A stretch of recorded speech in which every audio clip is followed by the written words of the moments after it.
Welcome to the podcast, Let the Prophets Speak.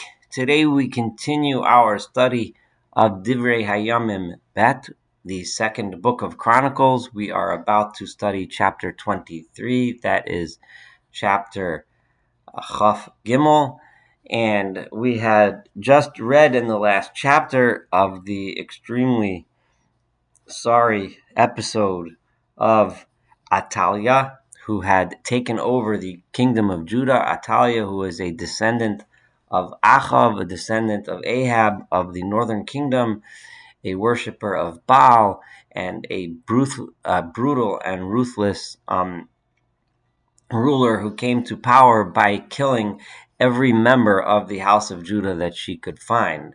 We also read that one baby son of King Ahazyahu was spirited off and hidden by Yehoshaphat, his aunt, and he was hidden with and she was married to the Kohen Gadol, the high priest Yehoyadah, and they raised this child for 6 years, this child whose name was Yoash, in the temple of God, and protected him from the queen, so that she had no knowledge of his existence. Or if she did, she had no idea where he was. This chapter today, we are going to learn how Yehoyadah orchestrated a takeover of the monarchy and bringing the crown back to its rightful owner, the 6-year-old Yoash, who was the true descendant of the house of David. So Vashana Hashvi'it, in the 7th year, so for 6 years he's being raised in hiding, and when it reached the 7th year, Hitchazak Yehoyadah strengthened himself, or encouraged himself, or he gained up the courage enough that he felt that the time had come that he can orchestrate what he's about to do. Vayikach et sorei hameot la'Azaryahu, and he took the those who were officers in charge of the hundreds. As we know, there's officers at each level, officers over tens, officers over hundreds, not unlike the way military structures are today. And then there are heads of thousands. And the people that he took had by the names of the following names: La'Azaryahu ben Yerocham, Azaryahu the son of Yerocham, Yishmael ben Yehochanan, Ulazaryahu ben Ovad, or ben Oved, ve'et Ma'aseyahu ben Adayahu, ve'et Elishaphat ben Zichri imo babrit. All of these 1, 2, 3, 4, 5 people together in a brit. Brit is often used in context of a covenant, but it's also used in the context of a group of conspirators together into an agreement, right? That they are going to bring about this change in leadership. Vayasobu bi Yehuda, and they went through the people of Yehuda in order to gather those that they felt would be influential enough and supportive enough, excuse me, of their goal to help them carrying out the overthrow of Queen Athaliah and reestablishing the crown of the house of Yehuda, of the house of Judah. And they gathered the Levium, the Levites, from all of the cities of Yehuda. It seems that the Levites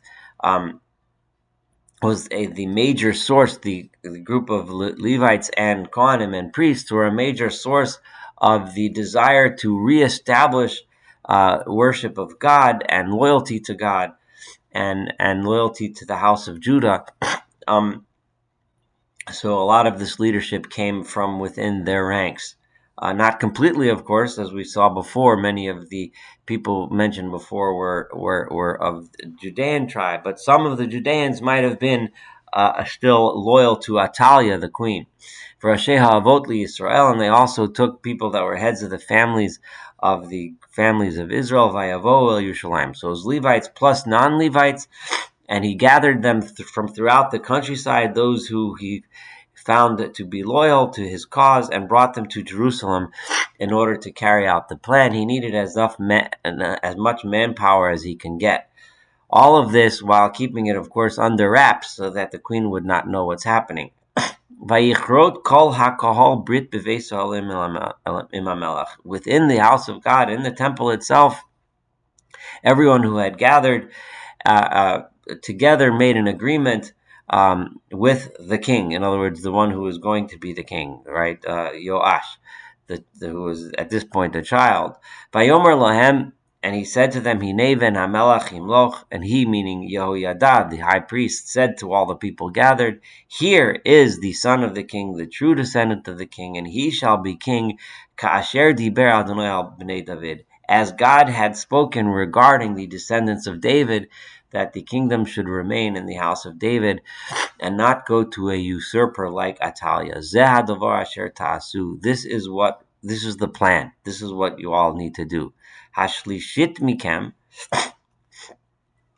a third of you. In other words, we're going to divide everyone in three groups. One group is ba'ei hashabat l'kohanim v'la'levim l'sho'arei hasipim, right? You are the ones who are on duty now. Remember, the Kohanim and the Leviim, we learned King David divided them into groups, and every 2 weeks there was a group that would switch. So at this point, one group whose job it is now to watch the doors, right? And here today, often that job is more ceremonial than anything else, but it also has a real security necessity, and in this particular case, a very serious security necessity, because the queen, of course, could send her loyal soldiers in at any time. So you have to watch the doors. Right? Vashlishit, and 1/3 bebeit hamelach will be stationed in the royal palace, presumably to make sure that if the kingdom would find out, they would be there to fight on behalf of King Yoash, who are trying to reestablish, right? If the house of the king should find out about this and try to mount a response, be available for that. V'hashlishit b'shar hayesod, and the other third should be at the yesod, the foundation gate. Not 100% clear what this is referring to, but it was another point of weakness from which Athaliah could try to mount her military response. B'chatzrot b'chol ha'am, and all of the congregation should be b'chatzrot Beit Adonai, in the temple of God. Stay here. This is first of all for the mass inauguration and celebration that will ensue when we anoint the new king, but also because if we keep them here within the temple, then they won't be wandering around the streets, and the news won't get out too early to Athaliah the queen. Which could, of course, mess up the whole plan.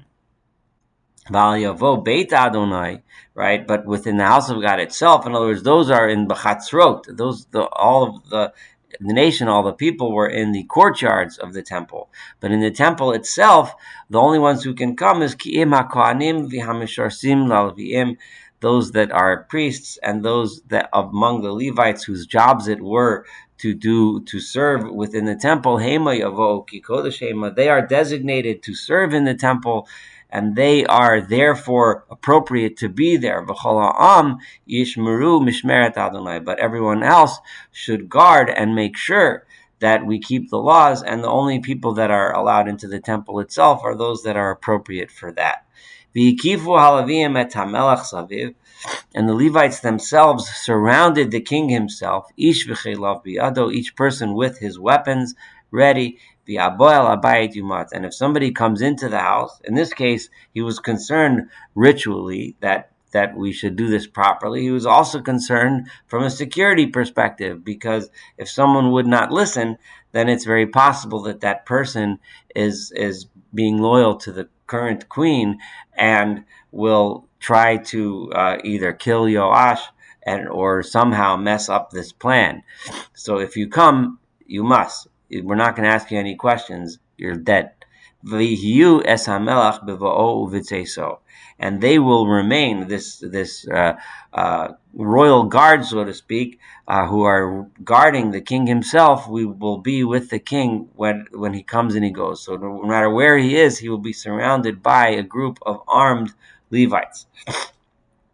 Vayasu halavim b'chol Yehuda kechol asher tziva Yehoyadah HaKohen, and the people of Levi, the Levites, and all of the people of the kingdom of Yehuda, of Judah, did exactly as Yehoyadah the High Priest had directed them to do. Vayikhu ish et anashav, and everyone took all of their family, everyone who was with them, ba'eh hashabat, those who were coming to take over the service. Remember, they kept switching from every couple of weeks to another group. Im yotzei hashabat, so those who were in the past group and those who were in the incoming group all remained, so there would be as much manpower and protection as possible. Kilo fatar Yehoyadah kohen et hamachlekot.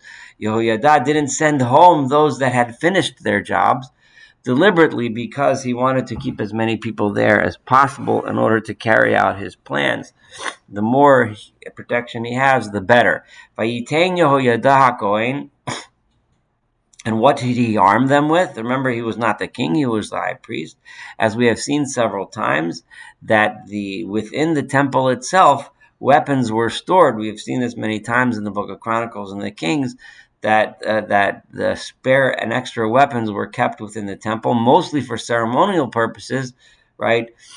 For those who were guarding the doors, but also could be used for real purposes. So Yehoyadah gave to the chiefs and the officers at the chanitim, the spears, v'et hamaginot, and the shields, v'et hashilatim, and the bows and arrows, or the quivers that within which the arrows are contained, Asher Melech David, that were the King David, the house of David had kept, Asher Beis Olim, that were being kept in the temple. Vayamed et kol ha'am v'ish shilcho biyado, and he had everyone in their positions, all of the three groups in their places, all of the gatekeepers in their places, the royal guard around the king in their places, and each person had his weapon drawn, ready just in case the queen would find out and send her soldiers to ruin this whole plan, right? And mikesef habayis hayamonis ad kesef habayis hashmolis, and the house, the temple, and the temple courtyard was full from the left side to the right side, la mizbeach v'labayis alamelech saviv, all the way to the altar, all the way to the house, the temple itself, and they were all surrounding the king. So the king himself was well protected. Even if a group of soldiers would be directed by the queen to break into the crowd, it would be extremely difficult, if not impossible, to penetrate the crowd and get to the king to kill him. Vayotziu et ben hamelech, and they took out the king himself. At this point, he's the son of the king. Vayitnu alav et hanezer, and they put upon him the crown. V'et ha'edus, and literally the edus means the testimony, which is generally understood to be some sort of garment that he would wear that had like the insignia of the king. Traditionally, this is understood to be the Sefer Torah, the Torah scroll, which the king would carry. So the Torah scroll that was commanded by the Torah, that and Deuteronomy, that the king should always have a Sefer Torah, which he was holding at this point. Vayamlichu also, and they announced him as king. Vayimshachu, and they anointed him. Who anointed him? Yehoyadah uvanav, the high priest Yehoyadah, and his sons. Vayomru Yechi HaMelech, and they screamed out loud, "Long live the king!" And everyone joined in this proclamation, accepting him as the king.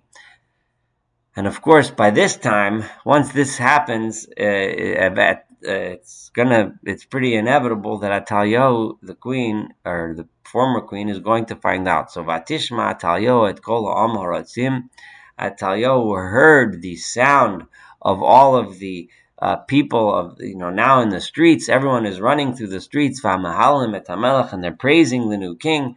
She hears the commotion. Everyone is running through the streets and celebrating and proclaiming a new king.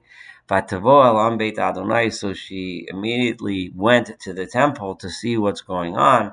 Vateira, and she sees V'nei hamelech omeid al amudo, and the king is standing on his platform, bamavo, at the entrance to the temple itself, like the entrance between the courtyard and the temple itself. Hasorim v'achatzotzrot, and all of the officers and all of the trumpets are all surrounding the king.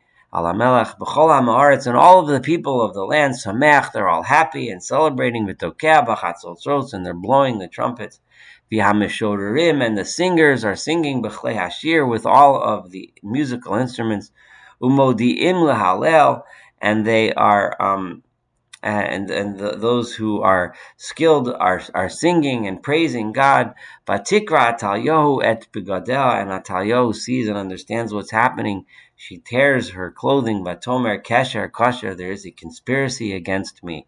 Kesher kosher, there is conspiracy that people are conspiring against my kingdom, but against my monarchy. Vayotze Yehoyadah HaKohen et Sorei HaMeot Pekudei HaChayil, and Yehoyadah the Kohen, the high priest, he told the head officers, the officers, the Sorei Hamayot literally means the officers over hundreds, the army majors and colonels, Pekudei Achayil, those who are appointed over the soldiers. He told them to go out, right? Meaning to go out of the temple grounds itself. Vayomer aleim, and they said, Hotziyuha el mi beit hashterot, take her out of the temple and take her to the yards outside the outside the temple itself. Um, um, and anyone that goes with her, in other words, in support of her and tries to protect her, should be killed by the sword. Because the Kohen Gadol, the high priest Yehoyadah, commanded everyone that he did not want this execution of the queen to take place on the temple grounds itself. And so in order for her to get out, she obviously had no interest in staying in this place. So they made a way to leave. In other words, without being surrounded. They didn't want her to get lynched or anything like that. They didn't want that to be what happens on the grounds of the temple itself. So they gave her a passage to leave. Vatavo el mevo shar hasusim beis hamelach, and she left there and went towards the horses' gate, a gate presumably where the horses were kept, by Yimisu Hasham, and she was executed there by Yehoyadah the high priest's soldiers. Vayichrot Yehoyadah brit beino uvein kol ha'am uvein hamelech liyot la'am la'Adonai. And at this point, Yehoyadah the high priest took the opportunity to renew the covenant again. This is another time where we have a renewal of the covenant, where between himself as the high priest, as the leader of the temple service, and the entire nation, and the king. Those three groups, those that represent the temple service, that lead the worship of God in the temple, those who represent the people themselves and the leaders of the people themselves, and the king, that all of them should be a nation under God, people of God. So they went to the house of Baal, the house of pagan idol worship, which was established, of course, and supported by Athaliah and by her son Achazyahu, who was king briefly, and by his father Yehoram, all of whom were loyal to Baal, to the pagan god Vayetitzu, and they smashed it. Viet Mizbechosav, and its altars, Viet Silomav, and its statues, Shiberu, they broke them. Viet Matan, Kohen HaBaal, and Matan, who was the priest of Baal, Hargu Lifnei Mizbechos, he was executed in front of his altars. Vayasem Yehoyadah Pekudot Beit Adonai, and Yehoyadah then made officers in the house of God, Biada Kohanim Haleviim, Asher Cholak David al Beit Adonai, right? He gave that job to the priests who were members of the tribes of Levi, right? Those whom David had divided up. Remember, we learned, especially in the book of Chronicles, how David divided everyone up into groups. Again, we're mentioning that same concept again. and he gave them their jobs now that and reestablished them in those positions according to those rotations and schedules to be in charge over the service and worship at the house of God, lahalot olot Adonai, to bring the sacrifices, ka kotuv, as is written b'Torah Moshe, in the Torah in the teachings of Moshe, of Moses, the teacher, the prophet. Besimcha, and this was done in an atmosphere of happiness and joy, uvashir, and song, al yedei David, which was done in the same way as it had been done in the hands of David himself.